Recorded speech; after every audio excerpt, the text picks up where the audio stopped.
Good evening. Thanks for joining us for KREM 2 News at 5. I'm Janelle Finch. Mark and Whitney are off tonight. Former apartment renters are having a hard time finding a new place to live after being forced out of their apartments. KREM 2's Nathan Hyun spoke with a former renter who's struggling right now. He joins us live in the newsroom. Well, 24 people were forced out during the closure of the apartments on Wall Street last month. Some are still finding permanent places to live, and I had the chance to speak with one of those people today. I was shocked that I had to move out in such a short period of time.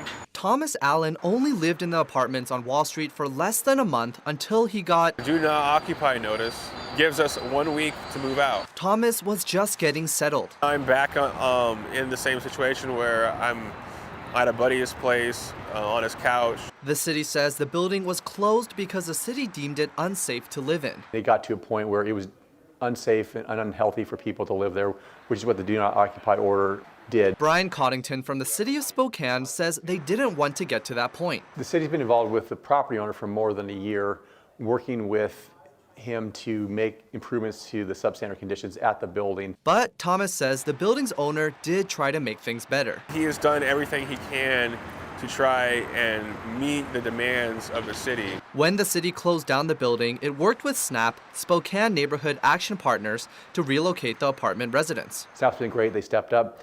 They not only provided the funding for it, they also provided assistance with those individual tenants. Former residents got $2,000. Thomas says it wasn't enough. To find a place that's under $1,000 is really hard. He says he searches for more than a dozen new places to live each day. Finding the place actually is what's a hard thing. If you're on disability, low income, you're not going to meet income requirements. For now, Thomas will continue staying with a friend. He hopes to find a job and get back on his feet soon. The city tells me that there's no timeline for when the building might open. For now, do not enter signs are still posted. In the newsroom, Nathan Hyun, KREM 2 News. Thanks, Nathan. Let's switch gears and talk weather with Chief Meteorologist Jeremy Legoo. Jeremy, tell us about the rest of the week shaping out with temperatures expected in the 60s over the coming days. Oh, Janelle, you were complaining about how cold it got, so I figured I'd give you a little bit of warmth as long as you're on the anchor desk. Thank you. That's how it works. All right, let's talk it, because overall, we are going to see some warmer temperatures in the days to come. We've been at 53 for a few hours now, and 53 is the low 50s. That is what I'm here for, just to tell you how it is.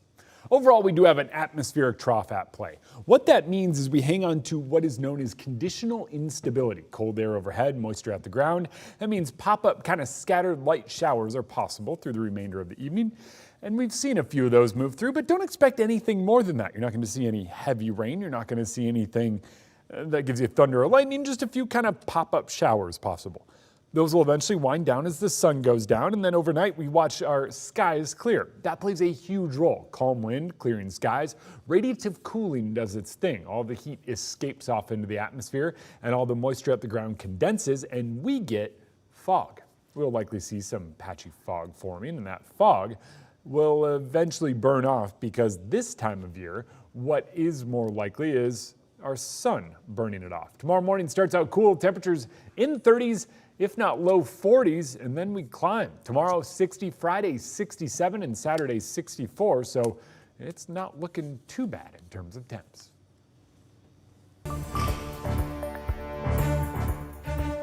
The State Department now confirms 22 Americans are among the dead in the savage terror attacks in Israel. The war has claimed more than 2,000 lives on both sides so far and catapulted to the top concern of the U.S. A warning to viewers, some images in this report are graphic. Bradley Blackburn has the latest. Israel continues to bombard Gaza, in this video coming perilously close to a hotel typically used by aid workers and media, as Hamas fires rockets from within the embattled territory. Israel's military says it killed dozens of Hamas militants Wednesday, hiding in the Be'eri kibbutz area. At the nearby Kfar Aza kibbutz, Israeli security forces say terrorists took brutality to a new level, decapitating children, including babies. You see the babies, the mother, the fathers in their bedrooms.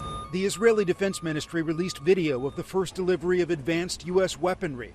President Biden and Vice President Harris spoke with Israeli Prime Minister Benjamin Netanyahu again Wednesday morning, voicing unwavering support. And this moment, we have to be crystal clear. There is no justification for terrorism. The United Nations Secretary General called for the immediate release of more than 100 hostages held by Hamas and expressed serious concern for any spillover from the conflict. The Palestinian ambassador to the UN pleaded for aid to be allowed into Gaza's 2.3 million residents. Israeli airstrikes have taken out entire city blocks, and Gaza's only power plant has run out of fuel. There has to be a humanitarian intervention in order to avoid a looming catastrophe. The U.S. is discussing the issue of safe passage for civilians from Gaza. Civilians are not to blame for what Hamas has done. U.S. Secretary of State Antony Blinken is headed to Israel as the crisis grows deeper by the day. Bradley Blackburn, CBS News, the United Nations. And coming up at 5:30, Nora O'Donnell and our CBS News team will bring the latest from Tel Aviv as the death toll continues to rise. You can catch that right after KREM 2 News at 5 tonight. In our top stories, the man accused of killing a family of 4 in Kellogg, Idaho, wants 2 of the murder charges against him dropped. Lawyers for Major John Kaler say the state hasn't proved the murders of Kenneth and Kenna Guardapi were planned. Rather, they say evidence suggests they happened after a heated argument. Kaler is accused of shooting and killing 4 people on Father's Day. Kaler reportedly told detectives he became upset after his concerns about their son's alleged inappropriate behavior weren't taken seriously. The defense is asking for a hearing to present evidence to dismiss the charges. Kaler has pleaded not guilty to all charges against him. His trial is set to start in January. One person is recovering today after being shot in a drive-by shooting in the Garland district. The shooting happened around 8 p.m. Police say the victim was taken to a hospital. No word on their condition today. Police are also not saying if they have a suspect in custody. This is a developing story, and we'll bring you updates as we learn more. Volunteers are cleaning up a pride mural in the Perry district today.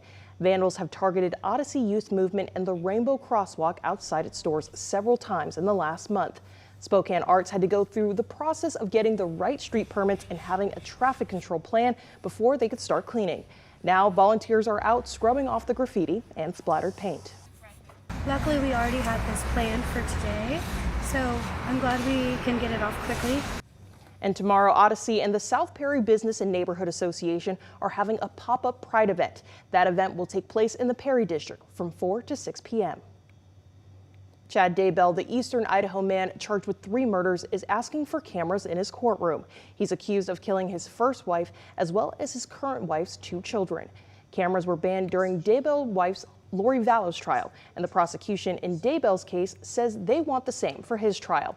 The judge in the case says he'll need time to make a decision. I think at this point, given the fact that this case is going to trial, and I expect the media to probably now jump all over the court's inquiry, we probably better have a hearing and have the matter addressed.